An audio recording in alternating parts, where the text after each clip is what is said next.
नमस्कार, मी ऋषी देसाई. सुवर्ण कोकण सामर्थ्य महाराष्ट्राच्या विशेष कार्यक्रमात आपलं स्वागत. शेतीपूरक उद्योगातूनही श्रीमंती येते आणि शेतीपूरक उद्योगातली श्रीमंती ही निसर्गावर आणि नियतीवर अवलंबून नसते, तर तुमच्या कष्टावर, धोरणावर आणि मार्केटच्या केलेल्या व्यवस्थापनावर अवलंबून असते. हे दाखवणारा, पटवून देणारा आणि नवे उद्योजक घडवणारा एकमेव कार्यक्रम म्हणजे सुवर्ण कोकण. आज या कार्यक्रमाच्या निमित्तानं एका नव्या उद्योजकाशी, सुवर्ण कोकणच्या शिलेदाराशी आपण बोलणार आहोत. आपल्यासोबत आहेत तुषार भालेराव. स्वागत आपलं. खरं तर अकोल्याचा असणारा हा तरुण कामाधंद्यानिमित्त मुंबईत येतो आणि या सगळ्या शहरी जीवनात सामावून जातो आणि पुन्हा एकदा आपल्या गावाकडे जाण्याचं इप्सित मनी बाळगतो. कसा होता तुषारचा आजपर्यंतचा प्रवास? माझं शिक्षण हे मेकॅनिकल क्षेत्रातलं झालेलं असल्यामुळे गेले 10 वर्ष नोकरी, बस फक्त नोकरी आणि त्याच्या व्यतिरिक्त दुसरं व्यवसाय करायची ती इच्छा आहे. पण जो आपल्यापर्यंत आतापर्यंत चालत आलेला आहे की आपण फक्त नोकरीच करू शकतो, की व्यवसाय हा आपला भाग नाही, ही जी परंपरा चालत आली याला कुठेतरी मोड द्यायला पाहिजे.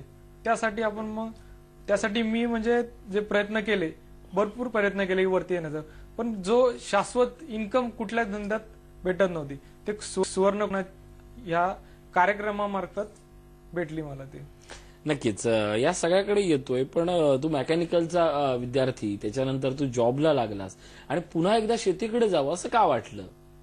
कारण शेती मेन म्हणजे हा परंपरागत चालत आलेला बिझनेस आहे, पण त्याला त्या अँगलनी लोकांनी बघितलं नाहीये आणि आपण नक्की तिथे काहीतरी करू शकतो शेतीमध्ये. आणि शेतीपूरक उद्योगामध्ये आज लोक म्हणतात की शेती ह्याच्यामध्ये पैसा नाहीये, पण शेतीपूरक उद्योग करून आज जसे संभाजी जगताप असतील, हे जर व्यवस्थित शेळी पालनातून जर आज महिन्याला 15 लाख रुपये कमवू शकतात, तर आपण त्याचे 10% जरी पकडले तर 1.5 लाख रुपये महिना हा आपण कमवू शकतो. ही एक तिथून सुवर्ण कोकणाच्या माध्यमातून आपण नक्कीच. मित्र हो, अकोल्यातनं आलेला हा तरुण होता आणि याने हा सगळा व्यवसाय सुरू केलेला आहे. पण एक गोष्ट महत्वाची, कारण कोकणातले 4 जिल्हे आणि या 4 जिल्ह्यांचा विचार करताना महाराष्ट्रातनं आज तरुण एकवटला जातोय. महाराष्ट्रातला हा तरुण आज विचार करतोय तो स्वतःच्या नव्या व्यवसायासंदर्भात, स्वतःच्या नव्या बिझनेस संदर्भात. या तरुणाच्या बाबतीत नेमकं काय घडलं ते जाणून घेऊया. खरं तर सुवर्ण कोकणचा कुठला कार्यक्रम किंवा कुठला अभ्यास दौरा किंवा कुठली कार्यशाळा तुझ्या आयुष्यात आली आणि तुझ्या आयुष्याचं रूप बदललं? मी एक दिवस युट्यूबवरती सर्च करतो, त्यावेळेस सुवर्ण कोकण हा कार्यक्रम पाहिला.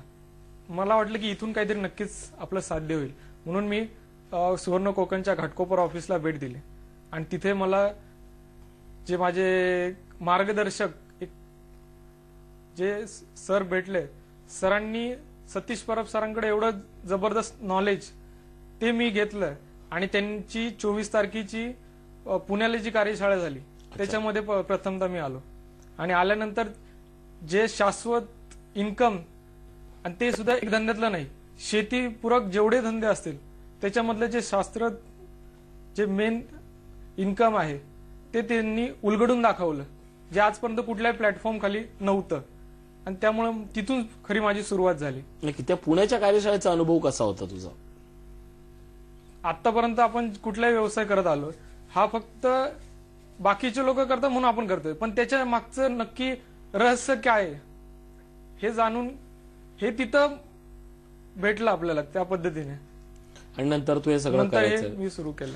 एक व्यवसाय करणारा माणूस उद्योगाकडे वळतोय. अनेकांच्या भुवया कदाचित उंचावल्या असतील, पण तुझ्या मनानं आज कुठलं ठरवलंय की तू आज व्यवसाय कुठं आणि कसला करायचा ठरवलाय? मी आज शेळीपालन हा व्यवसाय निवडला आणि त्याची सुरुवात देखील केली. आज माझं शेडचं काम पूर्ण झालेलं आहे आणि ऑलरेडी माझ्याकडे आता मी गावठी शेळ्यांपासून सुरुवात केलेली आहे.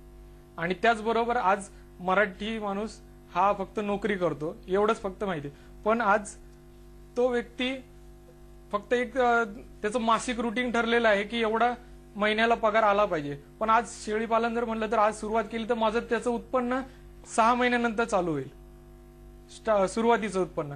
तर मला दर महिन्याला कसे पैसे मिळतील या हेतूने मी सुरुवात केली गांडूळ खत निर्मिती. आज जे आपण आज पालेभाज्या खातोय, फळं खातोय, ही सगळी केमिकलाइज आहे.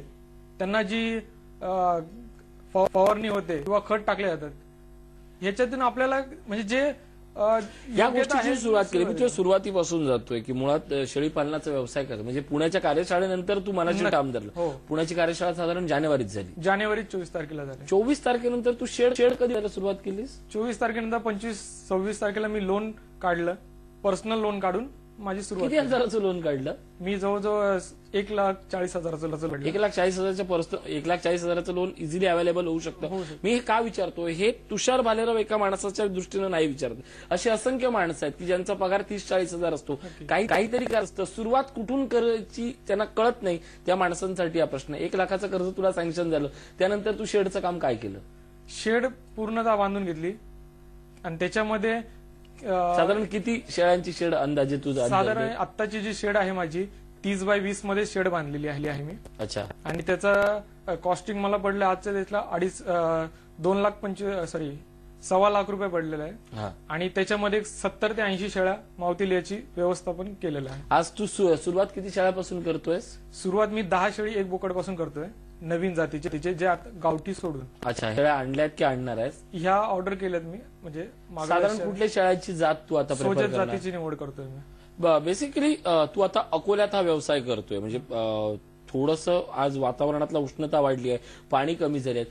महाराष्ट्रात असलेल्या बोकडांच्या जाती आणि तिथं करण्यासारख्या बोकडांच्या जाती काय आहेत? म्हणजे तू ही जात का निवडलीस?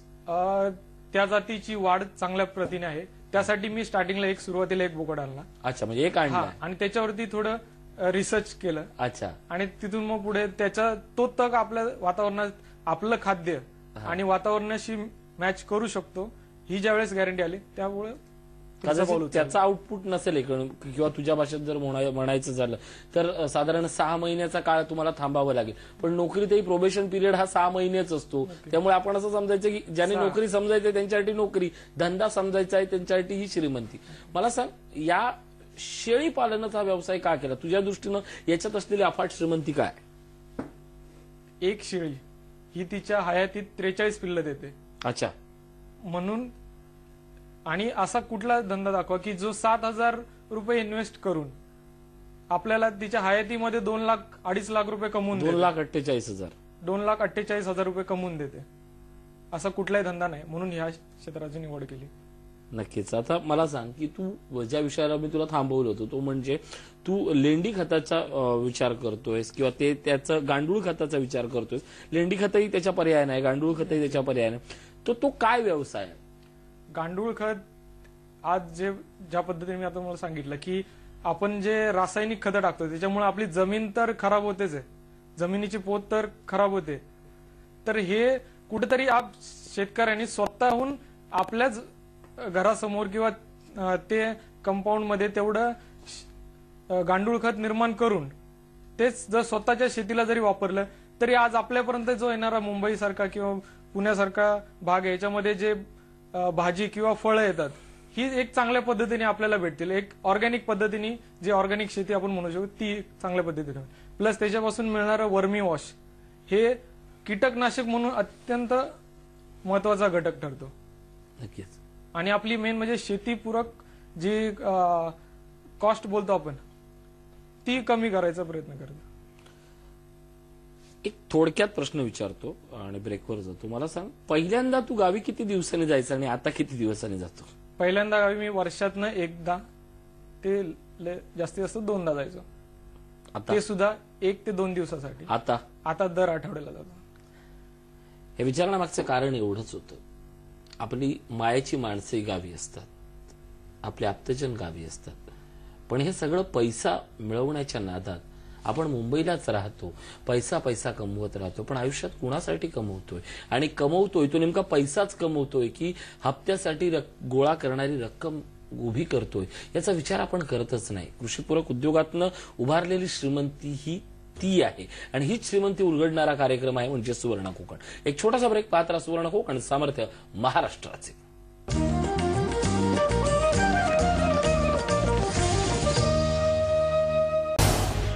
झी 24 तास रहा एक पाऊल पुढे.